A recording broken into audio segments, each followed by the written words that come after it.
সাধারণ জনগণ তো বুকা, ওরা তো লেখাপড়া করে নাই, ওরা মনে করে কি যে একজন সত্যকারের নেতা। এটা আসলে সম্পূর্ণভাবে একটা প্রতারণা এবং মানুষকে ঠকানোর রাস্তা হইল রাজনীতিবিদ যারা উনাদের।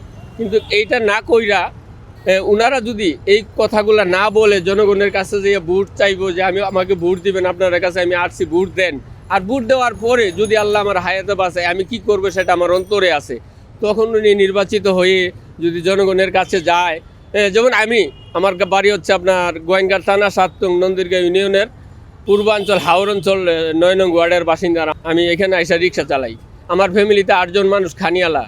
আমার এলাকায় যান আপনারা যাই দেখেন কোনো রাস্তা নাই, কোনো ঘাট নাই। সাধারণত সবচেয়ে দুঃখের কথা হচ্ছে আমার এলাকায় একটা ভালো কোনো চিকিৎসার ব্যবস্থা নাই, যে চিকিৎসার কারণে আমার গ্রামের মানুষ হয় সিলেট শহরে আসতে হয়, আর নইলে গোয়েঙ্গাট উপজেলায় যেতে হয়। কিন্তু যেতে গেলে দেখা গেছে প্রায় 3 কিলোমিটার একটা রুগী যখন হাঁটতে পারে না, তখন তাকে 3 কিলোমিটার বাহার দিয়ে মানুষ কাঁধে করে আইনা তারপরে আপনার গাড়িতে দিতে হয়।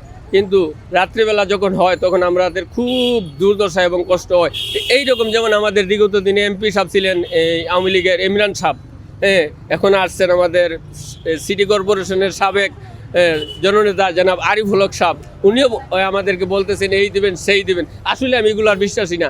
আমি বিশ্বাসী একমাত্র যেই নেতা আল্লাহকে ভয় করবে, যেই নেতা মনে করবে যে আমি যেরকম আমার নির্বাচিত এলাকার জনগণও সেই রকম, ওই প্রতারণা না বলে আমি জনগণের কাছে যাবো, যাই বলবো ভাই আমাকে ভোট দেন, দিলে পরে আমি দেখি আপনাদের জন্য কিছু করতে পারি কিনা। আর একবার যদি উনি জনগণের কাছে যাইয়া বুক মিলাইতে পারে, হাত মিলাইতে পারে, জনগণের দুঃখে কষ্টে উনি জর্জরিত হতে পারে, দ্বিতীয়বার ওনার কোনো নির্বাচন করা লাগবে না, ওনার কোনো মাইকিং লাগবে না, ওনার কোনো অ্যানাউন্স লাগবে না।